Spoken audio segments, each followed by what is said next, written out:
one spot from our destination, 10 meters besides our pathway, is the pathway to the Hristo Hvoynev, which means the rebel song hut in English. And over there in the distance, this destroys the view a little bit, this electric making shits. I'm sorry for swearing, but anyway, I don't like these things. This is unnatural. We should not have such things on the planet. That's ugly.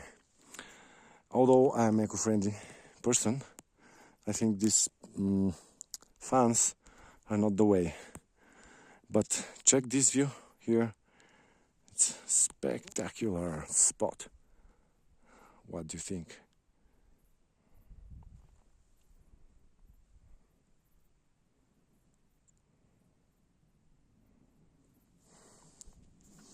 And the rock formation, you see how it was.